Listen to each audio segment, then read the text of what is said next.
ቀርባለችና ንስሐ ግቡ።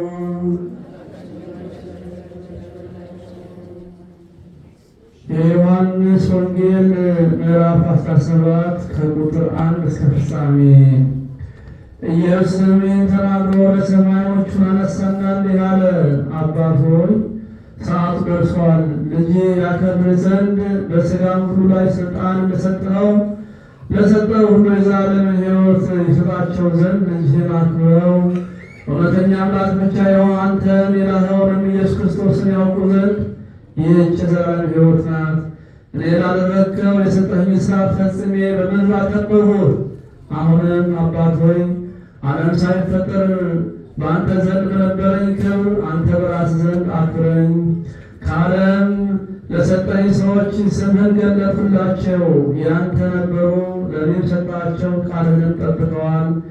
የሰጠኸኝ ሁሉ ከአንተ እንደሆነ አሁን ያውቃሉ። የሰጠኸኝን ቃል ሰጥቻቸዋለሁና እነርሱም ተቀበሉት። ከአንተም ዘንድ እንደወጣው በእውነት አወቁ። አንተም እንደላከኝ አመኑ። እኔ ስለ እነዚህ እለምናለሁ፣ ስለ ዓለም አልለምንም፣ ስለሰጠኸኝ እንጂ። ያንተ ናቸውና የኔም የሆነ ሁሉ ያንተ ነው፣ ያንተውም የኔ ነው። እኔም ስለ እነርሱ አክብሬአለሁ። ከዚህም በኋላ በዓለም አይደለሁም፣ እነርሱም በዓለም ናቸው፣ እኔም ወደ አንተ እመጣለሁ። ቅዱስ አባት ሆይ እኒህን የሰጠኸኝን እንደኛ አንድ እንዲሆኑ በስምህ ጠብቃቸው። ከእነርሱ ጋር በዓለም ሳለሁ የሰጠኸኝን በስምህ እኔ ጠብቃቸው ነበር። በጠበኳቸውም መጽሐፉን እንዲፈጸም ከጥፋት ልጅ በቀር ከእነርሱ ማንም አልጠፋም። አሁንም ወደ አንተ እመጣለሁ። በእነርሱም ዘንድ ደስታ የተፈጸመ ይሆንላቸው። ይህን በዓለም እናገራለሁ። እኔ ቃልን ሰጥቻቸዋለሁ። እኔም ከዓለም እንዳይደለው ከዓለም አይደሉምና ዓለም ጠላቸው። ከክፉ እንድጠብቃቸው እንጂ ከዓለም እንድታወጣቸው አልለምንም።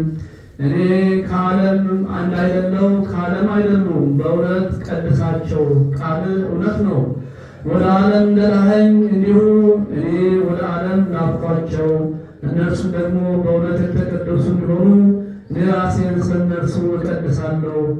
ሁሉም አንድ የሆኑ ዘንድ ከቃላቸው የተነሳ በእኔ ስለሚያምኑ ደግሞ እንጂ ስለነዚህ ብቻ አልለምንም። አንተ እንደላከኝ ዓለም ያምን ዘንድ አንተ አባት ሆይ በእኔ እንዳለ እኔም በአንተ እነርሱ ደግሞ በእኛ አንድ የሆኑ ዘንድ እለምናለሁ። እኛም አንድ እንደሆንን አንድ የሆኑ ዘንድ እኔም በእርሱ አንተም በእኔ ስትሆን በአንድ ፍጹማን እንዲሆኑ የሰጠኸኝን ክብር እኔ ሰጥቻቸዋለሁ። እንዲሁ ዓለም አንተ እንደላከኝ በወደድኸኝም መጠን እነርሱን እንደወደድኋቸው ያውቃል። አባት ሆይ ዓለም ሳይፈጠር ስለወደድኸኝ የሰጠኸኝን ክብሬን እንዲያዩ እኔ ባለሁበት የሰጠኸኝ እነርሱ ደግሞ ከኔ ጋር የሆኑ ዘንድ እወዳለሁ። ጻድቅ አባት ሆይ ዓለም አላወቀህም፣ እኔ ግን አወቅሁ። እነዚህ አንተ እንደላከኝ ያወቁ። እኔም የወደድህባት ፍቅር በእነርሱ እንድትሆን እኔም በእርሱ ስምህን አስታውቃቸውም አለው። በወልድ የሚያምን የዘላለም ሕይወት ያለው፣ የሚያምን ግን ይፈረድበታል። ነአምን በቃለ ወንጌል ቅዱስ